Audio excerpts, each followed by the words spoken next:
नमस्कार। Local well pharmacy software की team की ओर से मैं चिराग आपका इस वीडियो में स्वागत करता हूं। वीडियो में आगे चलने से पहले आप लोकल वेल के यूट्यूब चैनल को सब्सक्राइब ज़रूर करें ताकि फार्मेसी से जुड़ी जानकारी और वीडियोस को हम आप तक पहुंचा सकें।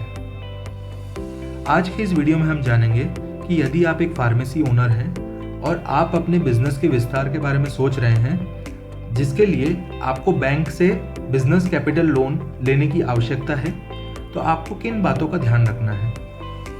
जब भी आप बैंक में बिजनेस कैपिटल लोन के लिए अप्लाई करते हैं तो बैंक आपके बिजनेस का आकलन करने की कोशिश करता है। बैंक आकलन करने के लिए 3 चीज़ों को बहुत गहराई से देखता है।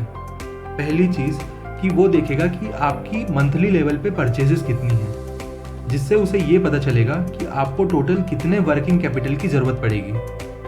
दूसरा, वो देखेगा कि आपका टोटल करंट या क्लोजिंग स्टॉक कितना है, जिससे उसे ये पता चलेगा कि टोटल इस दौर में आपका बिजनेस में टोटल इन्वेस्टमेंट कितना है। और तीसरा, वो देखेगा कि आपका डेली या मंथली बेसिस पे सेल्स कितना है, जिससे उसे ये पता चलेगा कि आपके बिजनेस की अर्निंग या रेवेन्यू कितनी है।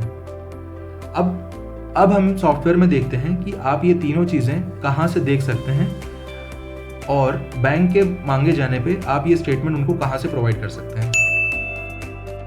तो सबसे पहले अगर आप इस सॉफ्टवेयर में परचेज सेक्शन में जाएंगे तो यहाँ आपको पार्टी वाइज सभी परचेज देखने को मिलेगी। इसमें आपने किन डिस्ट्रीब्यूटर से परचेज किया है और उनका टोटल आउटस्टैंडिंग कितना है, आप वो यहीं पे देख सकते हैं। किसी भी डिस्ट्रीब्यूटर को क्लिक करने पे उसके सभी परचेजेस, उनके सभी रिटर्न्स और सारे पेमेंट जो आपने किए हैं उनकी पूरी एंटायर समरी आपको यहीं पे दिखाएगा। आपको क्या करना है कि आपको सीधा बिजनेस रिपोर्ट्स में आना है। बिजनेस रिपोर्ट्स में आने के बाद आपको यहाँ पे एक सेक्शन दिखेगा परचेज रिपोर्ट्स।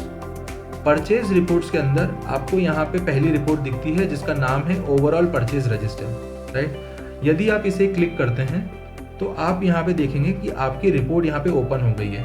अब यहाँ पे अगर ऊपर में आप देखेंगे तो आपको 2 ऑप्शन दिखाता है, इनवॉइस वाइज और डेट वाइज। इन दोनों में अंतर यह है कि इनवॉइस वाइज में आपको हर इनवॉइस की पूरी समरी दिखाता है, प्लस डेट वाइज में अगर आप जाते हैं तो डेट वाइज में आपको हर दिन की उस दिन में कितनी परचेज हुई है, मतलब उसका कितना काउंट हुआ है और टोटल उसकी कितनी परचेजेस हुई है, वो आपको दोनों यहाँ पे देखने को मिलती है।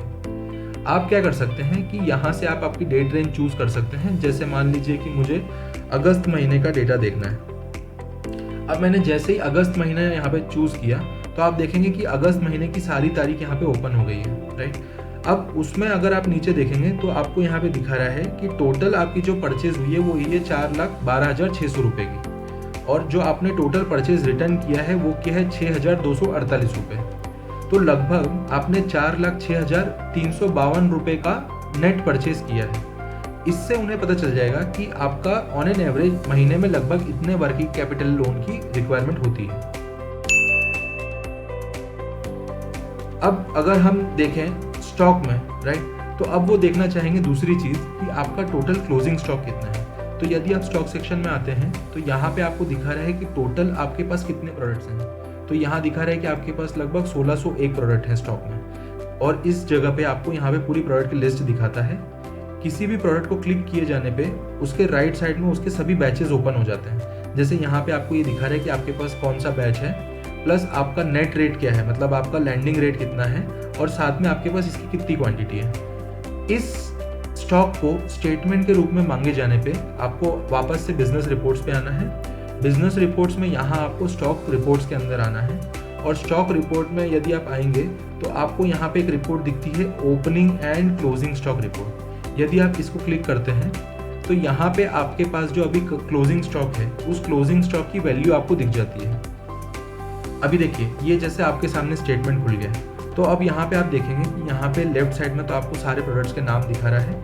आपको यहाँ पे दिखा रहा है कि आपकी ओपनिंग स्टॉक वैल्यू कितनी है, और यदि आप आगे जाएंगे तो आपको दिखाएगा कि आपके पास टोटल क्लोजिंग स्टॉक वैल्यू कितनी है, और साथ में ये दिखाएगा कि अभी आपके पास कितना करंट स्टॉक है और उसकी स्टॉक वैल्यू कितनी है। यदि आप इस रिपोर्ट में नीचे जाते हैं तो यहाँ पे आपको टोटल आपका करंट स्टॉक का वैल्यू दिखाता है। जैसे अगर अभी अपन देखें तो लगभग हमारे पास 4,56,348 रुपये का स्टॉक है।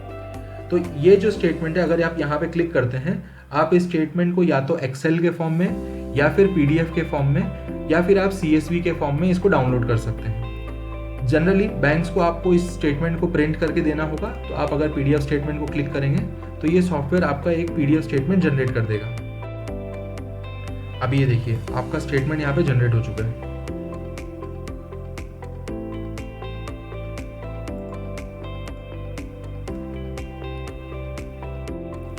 ये देखिए स्टेटमेंट कुछ इस तरीके से दिखता है। आपको बस इस स्टेटमेंट का प्रिंट लेना है और आपको बैंक को सबमिट कर देना है ना। और तीसरी चीज जो बैंक आपसे देखना चाहेगी वो देखना चाहेगी कि आपकी टोटल सेल्स कितनी है। अब सेल्स के लिए आपको, अगर आप सेल्स सेक्शन पे आते हैं तो यहाँ पे आपको दिखा रहा है कि टोटल आपके 3091 कस्टमर हैं। हर कस्टमर की सेल्स आपको यहाँ पे दिखाता है। अब ये तो हो गया कस्टमर वाइज लिस्ट। अगर आप सेल्स बाय डेट में जाएंगे तो आपको यहाँ पे डेट वाइज पूरी सेल्स की लिस्ट दिखाता है कि देखिए मान लीजिए 10 सितंबर को आपने 71 सेल करी है और आपका जो टोटल सेल्स वैल्यू हुआ है वो 25,696 रुपये हुआ है। और यदि आप रिटर्न देखेंगे तो आपके 2 रिटर्न हुए 128 रुपये के। तो इस तरीके से आप किसी भी दिन का आप सेल्स और उसका जो रिटर्न है वो यहाँ से देख सकते हैं। अब यदि अगर स्टेटमेंट मांगा जाता है बैंक की तरफ से तो आपको अगेन वापस से बिजनेस रिपोर्ट्स में आना है। यहाँ पे अगर आप सेल रिपोर्ट्स में आते हैं तो यहाँ पे तीसरे नंबर पे आपको दिया है ओवरऑल सेल्स रजिस्टर। यदि हम इसे क्लिक करते हैं तो जिस तरीके से परचेज स्टेटमेंट में भी इनवॉइस वाइज और डेट वाइज यहाँ पे एंट्री दी है, उसी तरीके से आप यहाँ पे पूरा स्टेटमेंट देख सकते हैं। यदि हम यहाँ पे भी अगर 1 अगस्त का सिलेक्ट करें तो अब आप देखेंगे कि पूरा स्टेटमेंट यहाँ पे ओपन हो गया है। और अगर हम इनवॉइस अमाउंट की बात करें तो देखिए हमारा जो टोटल सेल्स हुआ है वो हुआ है लगभग 6,84,000 का, और हमारा जो टोटल प्रॉफिट हुआ है वो लगभग 1,77,000 का प्रॉफिट हुआ है।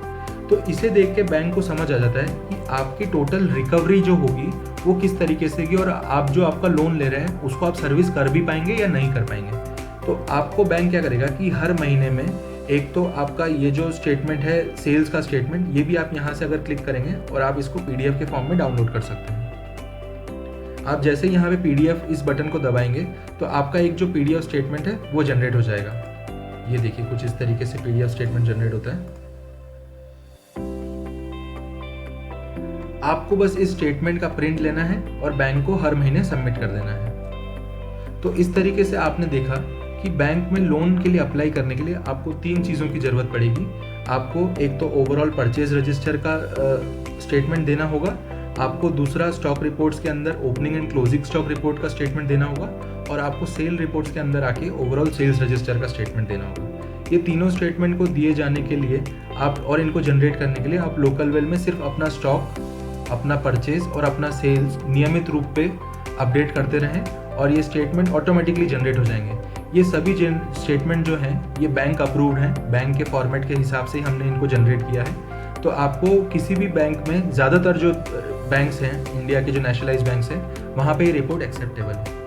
तो आज के लिए बस इतना ही।